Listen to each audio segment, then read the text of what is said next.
Ibu bapa, saudara-saudari, umat beriman yang terkasih dalam Kristus Sang Penebus. Dari Rumah Studi Wisma Sang Penebus Yogyakarta, kami sajikan untuk Anda renungan hari Minggu biasa yang ke-28. Marilah kita siapkan hati dan batin kita untuk mendengarkan firman Tuhan.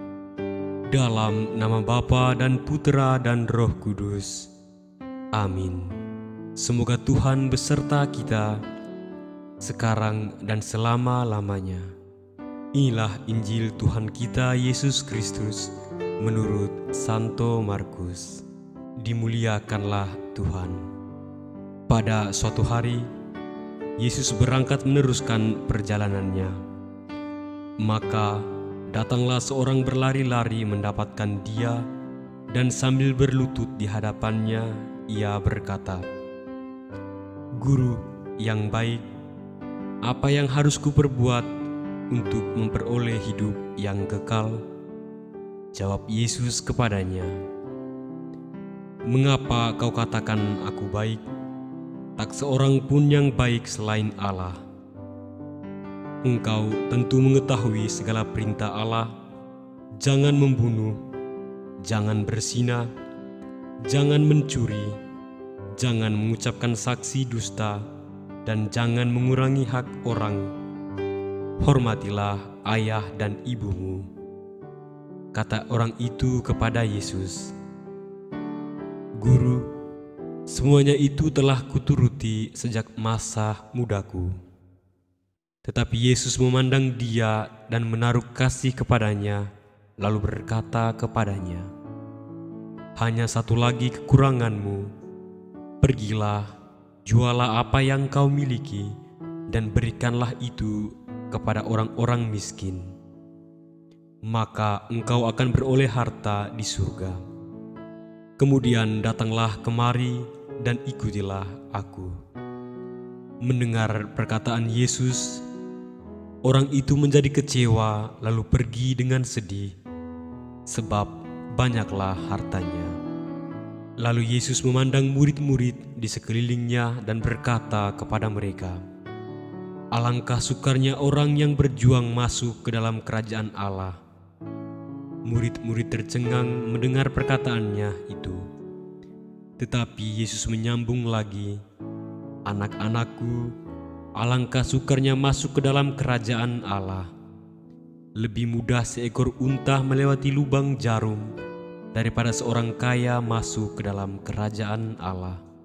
Para murid semakin gempar dan berkata seorang kepada yang lain, "Jika demikian, siapakah yang dapat diselamatkan?" Yesus memandang mereka dan berkata, "Bagi manusia hal itu tidak mungkin, tetapi bukan demikian bagi Allah. Sebab bagi Allah segala sesuatu adalah mungkin." Demikianlah sabda Tuhan. Terpujilah Kristus.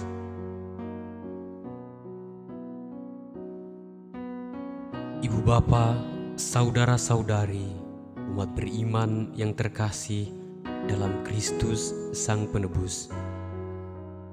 Pada hari Minggu ini, kita diberkati dengan 3 bacaan yang menggugah hati dan pikiran kita. Dalam bacaan pertama dari kebijaksanaan, kita mendengar tentang permohonan Raja Salomo yang menginginkan kebijaksanaan lebih daripada kekayaan duniawi.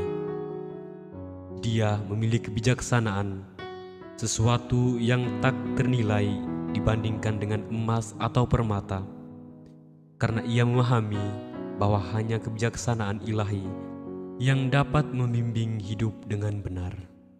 Ini mengajak kita untuk menilai ulang prioritas hidup kita. Bacaan kedua dari Ibrani mengingatkan kita bahwa firman Tuhan hidup dan kuat, lebih tajam daripada pedang bermata 2. Firman Tuhan menembus hati kita, menyelidiki pikiran terdalam kita, dan tidak ada yang tersembunyi darinya. Ini mau menekankan pentingnya ketulusan dalam kehidupan kita di hadapan Tuhan. Apa yang ada di hati kita akan diketahui olehnya. Namun, bacaan Injil dari Markus menjadi fokus utama kita hari ini. Di dalamnya kita mendengar dialog Yesus dengan seorang pemuda kaya yang bertanya, "Guru yang baik, apa yang harus aku lakukan untuk memperoleh hidup yang kekal?" Yesus menjawab bahwa dia harus mematuhi perintah, dan pemuda itu merasa bahwa dia sudah melakukannya. Namun, Yesus kemudian menantangnya lebih jauh. "Jualah apa yang kau miliki dan berikan kepada orang miskin, lalu ikutilah aku."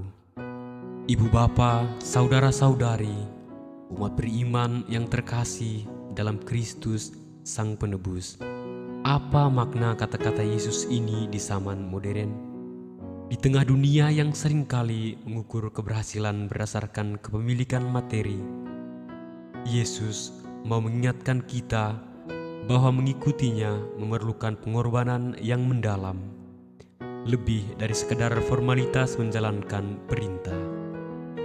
Yesus menantang kita untuk melepaskan keterikatan pada harta duniawi dan menggantikannya dengan cinta yang sejati kepada Tuhan dan sesama. Jualah apa yang kau miliki bukan hanya berarti menjual barang-barang fisik, tetapi juga melepaskan egoisme, keserakahan, dan hal-hal yang membuat kita jauh dari kasih Tuhan. Bunda Maria yang kita peringati secara khusus di bulan Rosario ini memberi kita contoh yang sempurna. Dia menyerahkan hidupnya sepenuhnya kepada Tuhan tanpa syarat dan mengabdikan dirinya untuk rencananya.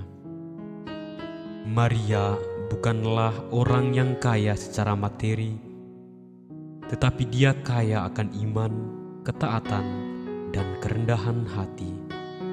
Ketika Yesus memanggil kita untuk mengikutinya, kita dipanggil untuk meneladani Maria dalam penyerahan diri yang total, hidup yang sederhana, dan melayani sesama dengan cinta yang tulus. Ibu bapa, saudara-saudari, umat beriman yang terkasih dalam Kristus Sang Penebus, mari kita merenungkan apakah kita siap seperti Maria untuk melepaskan apa yang menghalangi kita dalam mengikuti Yesus. Di zaman yang semakin modern ini, mungkin bukan harta benda kita yang paling mengikat, tetapi rasa aman, kenyamanan, atau keinginan untuk diakui. Kita diajak untuk berani melepaskan semuanya dengan kepercayaan penuh bahwa bersama Yesus kita tidak akan pernah kekurangan. Semoga dengan doa Rosario yang kita doakan, kita semakin dikuatkan oleh teladan Bunda Maria dalam mengikuti Yesus dengan tulus dan sepenuh hati. Amin. Marilah berdoa. Ya Allah, kami bersyukur atas kekayaan rohani yang telah kami terima dalam tubuh Kristus, Putra-Mu ini. Jadikanlah kami putra-putrimu yang saling memperkaya satu sama lain dalam iman, harapan, dan cinta kasih, sehingga kami pun layak menerima anugerah keselamatan abadi yang Kau janjikan. Sebab Dialah Tuhan pengantara kami. Amin. Dalam nama Bapa dan Putera dan Roh Kudus. Amin.